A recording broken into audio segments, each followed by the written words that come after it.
ఒకడు మగాళ్లంతే అంటాడు, మరొకడు ఆడవాళ్లదే తప్పంటాడు, ఇంకొకడు రేప్ చేయిస్తానంటాడు. ఇలాంటి వాళ్ళని ఏం చేయాలి? అత్యాచారం అంత మామూలైపోయిందా? అయితే మహిళలకు భద్రత ఏది? అలా మాట్లాడే లీడర్లకు శిక్ష ఏంటి? లీడర్ల రేప్ కామెంట్స్ పై V6 స్పాట్లైట్. గాంధీ పుట్టిన దేశం మనది. అనాదిగా మహిళలను దేవతలుగా పూజించే సంస్కృతి మనది. కానీ ఇప్పుడు రోజురోజుకు మహిళలపై అరాచకాలు పెరిగిపోతున్నాయి. వాటిని కంట్రోల్ చేయాల్సిన లీడర్లే కంట్రోల్ తప్పి మాట్లాడుతున్నారు. రక్షణ సంగతి దేవుడెరుగు, రెచ్చగొట్టే ధోరణితో కొత్త వివాదాలు సృష్టిస్తున్నారు. గజానికో గాంధారి కొడుకు పుట్టిన మన దేశంలో మహిళలకు రక్షణేది? ఓ సినిమాలో రావు గోపాలరావు చెప్పిన ఫేమస్ డైలాగ్ ఇది. దాన్ని నిజం చేస్తూ రోజుకో రాష్ట్రంలో ప్రతి గంటకు 4 రేప్ ఘటనలు చోటు చేసుకుంటున్నాయి. అది అత్యంత దారుణంగా, పాశవికంగా. టీవీల్లో, పేపర్లలో హెడ్డింగ్స్ తో అత్యాచార వార్తలొస్తున్నాయి.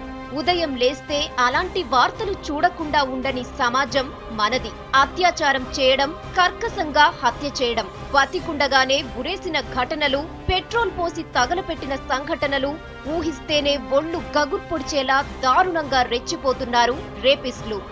అలాంటి మృగాలను శిక్షించాల్సింది పోయి మరింత బూస్ట్ నిచ్చేలా కామెంట్లు చేస్తున్నారు లీడర్లు. ఒకడేమో రేప్ చేయమని సలహా ఇస్తాడు, మరొకడేమో రెచ్చగొట్టేలా బట్టలేసుకుంటే రేప్ చేయరా అంటాడు, మరొకడేమో అత్యాచారం మగాళ్ల హక్కంటాడు. నేతల కామెంట్స్ వింటే మనమున్నది ప్రజాస్వామ్య దేశంలోనేనా అన్న డౌట్ వస్తుంది సగటు మనిషికి. ఇక ఆడవాళ్లకు భద్రత ఎక్కడా?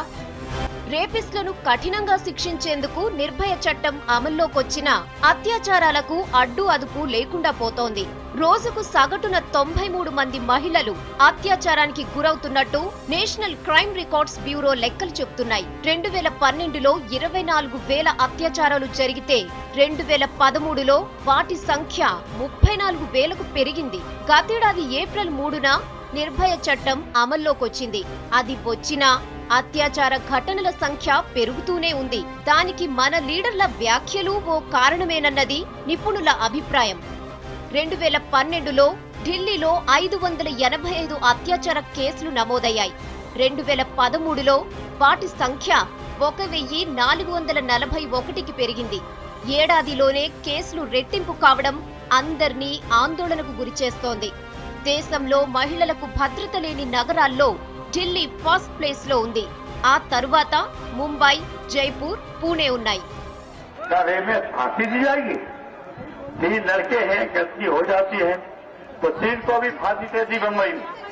अब सोचिए, ऐसे कानूनों को बदलने की कोशिश की जाएगी तो उपयोग करने वालों को सजा देंगे और झूठ रिपोर्ट करने वालों को भी सजा का प्रावधान. ఇక అత్యాచార కేసుల నమోదులో మధ్యప్రదేశ్ మొదటి స్థానంలో ఉంది. అక్కడ 4,335 రేప్ కేసులు రిజిస్టర్ అయితే రాజస్థాన్, మహారాష్ట్ర, ఉత్తరప్రదేశ్ తర్వాతి స్థానాల్లో నిలిచాయి. బాధితుల్లో ఎక్కువ మంది 18 నుంచి 30 ఏళ్ల లోపు వారే ఉన్నారు. నేరాలకు పాల్పడుతున్న వారిలో 94% మంది పరిచయం ఉన్నవాళ్లే. ఉత్తరప్రదేశ్ లో కొద్ది రోజుల క్రితం బదౌని అనే ప్రాంతంలో ఓ యువతిని అత్యంత దారుణంగా రేప్ చేసి చంపేశారు కొందరు శాడిస్టులు. దానిపై యాక్షన్ తీసుకోవాల్సిన అఖిలేష్ ప్రభుత్వం మరింత రెచ్చగొట్టేలా వ్యాఖ్యలు చేసింది. దాంతో మరిన్ని ఘటనలు చోటు చేసుకున్నాయి. और ये घटनाएं केवल उत्तर प्रदेश में नहीं हो रही हैं. अब देश के मैं आंकड़े देने लगूंगा तब भी आप मेरे पे साइट पे जाएं और गूगल करें तो आपको एक एक जानकारी मिल सकती है कि कहां पर घटना हुई है. बेंगलोर में घटना हुई, क्या नेशनल चैनलों पे दिखाया गया जिस तरीके से उत्तर प्रदेश की घटना को दिखाया गया? నిజానికి రేప్ ఘటనలపై వేగంగా స్పందించి నిందితులకు కఠిన శిక్షలు పడేలా చేస్తే కేసుల సంఖ్య తగ్గుతుందన్న అభిప్రాయాలున్నాయి. వాటి సంగతి పక్కన పెట్టి లీడర్లు రెచ్చగొట్టుడు వ్యాఖ్యలు చేస్తుండటం ఆందోళన కలిగిస్తోంది. నోటికొచ్చింది వాగడం, ఆ తర్వాత సారీ చెప్పడం మన నేతలకు అలవాటైపోయింది. కానీ ఆ నోటి తీటకు సమాజం ప్రభావం పడుతుందన్నది మాత్రం నేతలకు లెక్కలేదు. సున్నితమైన అంశాల్ని తట్టిలేపటం, వాటితో చలికాచుకోవడం మామూలైపోయింది. అసలు బెంగాల్ ఎంపీ ఏమన్నాడు? అసలేం జరిగింది? ఇతను బెంగాల్ తృణమూల్ కాంగ్రెస్ లీడర్ తపస్ పాల్. కృష్ణానగర్ నుంచి 2 సార్లు ఎన్నికైన ఎంపీ. 400కు పైగా సినిమాల్లో నటించిన హీరో. కానీ విచక్షణ కోల్పోయి కార్యకర్తలను చూసి రెచ్చిపోయి సిపిఎం కార్యకర్తల ఇళ్లలోని మహిళలను రేప్ చేయండని ఉసిగొల్పి విలనయ్యాడు. ఈయన కామెంట్స్ తో దేశం మొత్తం షాక్ అయింది. কোনো বিরোধী আজকে তৃণমূলের কোনো মেয়ে কোনো বাপ কোনো বাচ্চার গা হাত দেয় তাদের পুষ্টিকামী যা করে চলে যাব। আমার ছেলেকে ঢুকে দেবো, রেপ করে চলে যাবো, রেপ করে চলে తపస్పాల్ కామెంట్లతో మహిళా లోకానికి ఒళ్లు మండింది. ఎంపీ రాజీనామాకు డిమాండ్ చేయడంతో పాటు కఠినంగా శిక్షించాలని కదం తొక్కారు. కేంద్ర మానవ హక్కుల సంఘానికి ఫిర్యాదు చేశారు. అంతేకాదు తపస్పై చర్యలు తీసుకోవాలని లోక్సభ స్పీకర్ సుమిత్రా మహాజన్కు ఫిర్యాదు చేశారు. దీంతో తిరిగి చూసుకున్న ఈ హీరో సారీ చెప్పారు. తపస్ కామెంట్స్ పై ప్రతిపక్ష సిపిఎం, బీజేపీ, ఇతర పార్టీలతో పాటు సొంత పార్టీ టీఎంసీ కూడా తీవ్రంగా తప్పుపట్టింది. మరో దారి లేకపోవడంతో మహిళలకు, కుటుంబ సభ్యులకు, మీడియాకు, పార్టీకి బేషరతుగా క్షమాపణ చెబుతూ లేఖ రాశారు తపస్పాల్. 55 ఏళ్ల ఈ బెంగాలీ మూవీ యాక్టర్ చేసిన తప్పుకు ఆయన భార్య నందిని పాల్ క్షమాపణలు కోరారు. స్థానిక సిపిఎం నేతలు రెచ్చగొట్టడం వల్లే అలా మాట్లాడారని, తప్పుగా మాట్లాడినందుకు సారీ చెప్తున్నామని అన్నారు. Whatever he has said, it's not right, being a member of the parliament. But when, at that moment, the scenario was different and he reacted to it very badly, which he shouldn't have had. I'm saying sorry about it, and of course he's not liking it at all. And there's no two ways, we know. He stopped Tapushpal today because of the people. So, there's no, it's a bigger family for us. So, of course, we apologize for that if they are hurt even a bit. తపస్పాల్ comments తో బెంగాల్ మహిళలు భయపడిపోయారు. అసలే మహిళలపై నేరాలు ఎక్కువగా జరిగే రాష్ట్రం బెంగాల్. అలాంటి రాష్ట్రంలో లీడర్లు రెచ్చగొట్టే కామెంట్స్ చేయటంతో లేడీస్ మరింత ఆందోళనకు గురవుతున్నారు. రాష్ట్రం విడిచిపోవాలా అని మహిళలు ప్రశ్నిస్తున్నారంటే అక్కడి పరిస్థితి ఏంటో అర్థం చేసుకోవచ్చు. This is completely demeaning, being a woman, I can say nothing much, completely not expected from an MP at least. They are the people on whom normal, people will look up to, right? So I think it has a lot of effect on general public. Yeah, as a citizen of India, I think our beliefs are rooted in Gandhi, who gave us independence. And I'm very shocked because I think Tapas Paul is an actor. He's quite well known, and coming from him, I think it's better we leave the country and go. People like him, if they give such statements, already Calcutta has such a high rate of rape cases, then I think where will the ladies go? I mean, it's shocking that he has said such a thing. I'm very shocked. He should resign and leave. Rape కామెంట్సే కాదు, CPM కార్యకర్తలు ఇళ్లలోకొస్తే నరికి పారేయండి, ఏం జరిగినా నేను చూసుకుంటానని మాట్లాడిన తపస్పాల్ మరో video బయటకొచ్చింది. মানুষ জন্ম দেয়নি, ওর মা কুকুরের সাথে শুয়েছিল, তাই জন্ম হয়েছিল, তাই জন্য আমি ফোন করেছি তাকে। যতদিন তাপস বল আমাদের সাথে আছে, কোন সিপিএম এর বাচ্চাকে আমরা ছাড়বে না। আমি বারবার অনুরোধ করে যাচ্ছি, আমি ছেলেদের বলে যাচ্ছি, আর মেয়েদেরও একটা কথা বলছি, বটি চেনেন, বটি দিয়ে গলা কাটতে হয়, আপনার বটিটা দিয়ে বলে কেনে দিন নানিটা। తపస్పాల్ కామెంట్స్ పై Bengal fire brand Mamata Banerjee fire అయ్యారు. ఆయనతో క్షమాపణలు చెప్పించారు, కానీ చర్యలు మాత్రం తీసుకోలేదు. దానిపైన రాజకీయ దుమారం రేగుతోంది. మహిళా ముఖ్యమంత్రి ప్రాతినిధ్యం వహిస్తున్న రాష్ట్రంలో మహిళల రక్షణపై సందేహాలు వ్యక్తమవుతున్నాయి. ఆందోళనలు ఎక్కువయ్యాయి. అయితే క్షమాపణలు చెప్పించాం, సరిపోలేదా, చంపేయమంటారా అంటూ తపస్ను మమతా వెనకేసుకురావడంతో బెంగాల్ జీర్ణించుకోలేకపోతోంది. ఇదిలా ఉంటే తపస్పాల్పై ఇప్పటి వరకు ఎక్కడా ఎఫ్ఐఆర్ కూడా నమోదు కాకపోవడంతో మహిళా సంఘాల నేతలు మండిపడుతున్నారు. క్రైమ్ రేటు తగ్గించాల్సింది పోయి ఇలా లీడర్లను సపోర్ట్ చేస్తే సమాజం ఏమైపోవాలని ప్రశ్నిస్తున్నారు.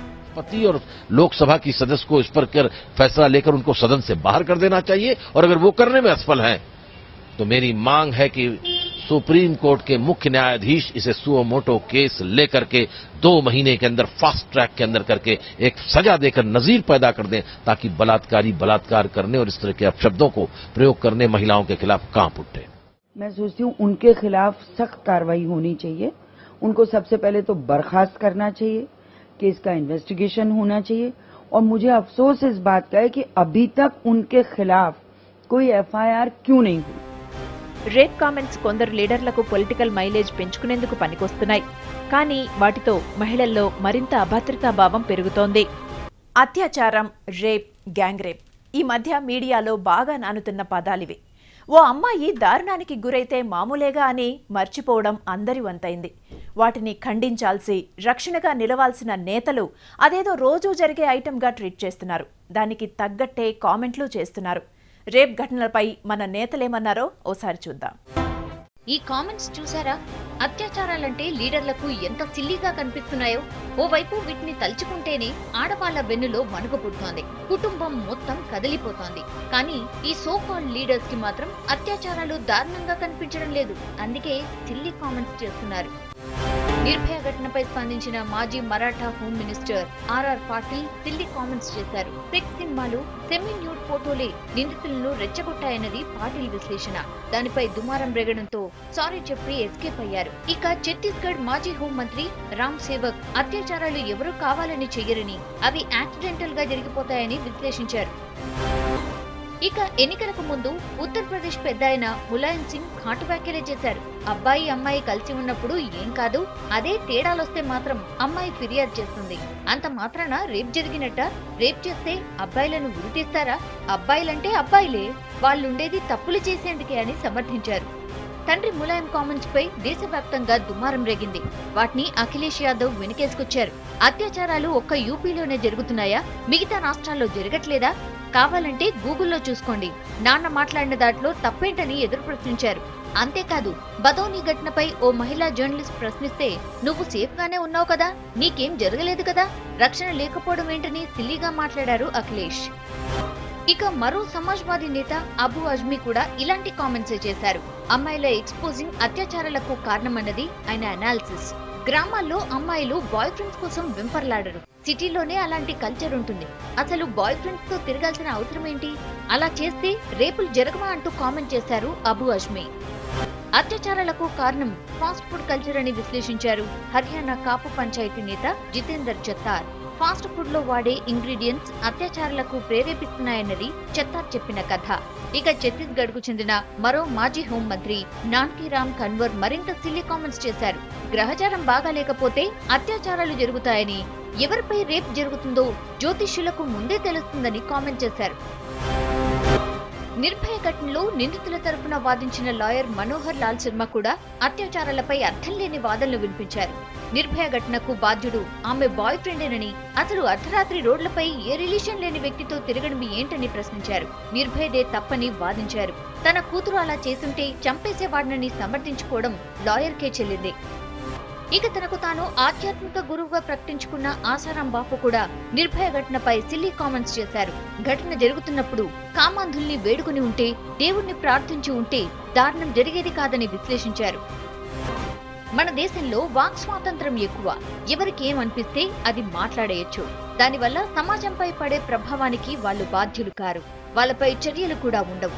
అందుకే నోటికొచ్చిందల్లా వాగేస్తున్నారు. అత్యాచారాలపై స్పందించకపోయినా పర్వాలేదు, కానీ ఇలా సిల్లీ కామెంట్స్ చేసే వాళ్లను శిక్షించాలన్న డిమాండ్ ఊపందుకుంటోంది. చిన్నారి స్కూల్కి వెళ్లాలంటే భయం, అమ్మాయి కాలేజీకి వెళ్లాలంటే భయం, యువతి ఉద్యోగానికి వెళ్లాలంటే భయం, మహిళ బజారుకి వెళ్లాలంటే భయం. ప్రభుత్వాలు మారినా, పాలకులు మారినా, ఎన్ని రక్షణ చట్టాలొచ్చినా మహిళల భద్రత గాల్లో దీపమే అయింది.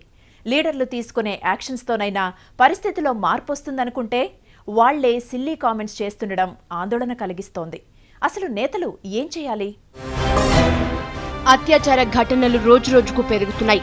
నిర్భయ చట్టం అమల్లోకి వచ్చినా ఫలితం లేదు. దాంతో ఆడవాళ్లలో ఎక్కడా లేని భయం మొదలైంది. ఈ ఘటనలతో మొత్తం కుటుంబ వ్యవస్థనే చిన్నాభిన్నమవుతోంది.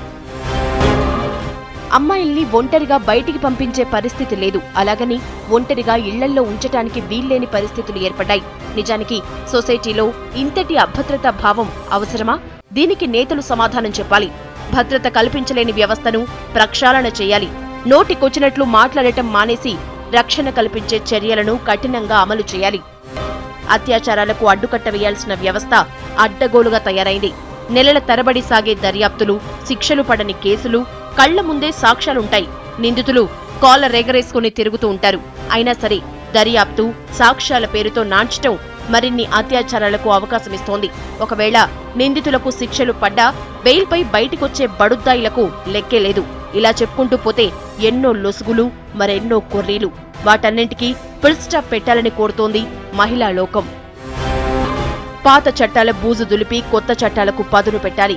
అత్యాచారం అన్న ఆలోచననే రాకుండా కఠిన చర్యలు తీసుకోవాలి.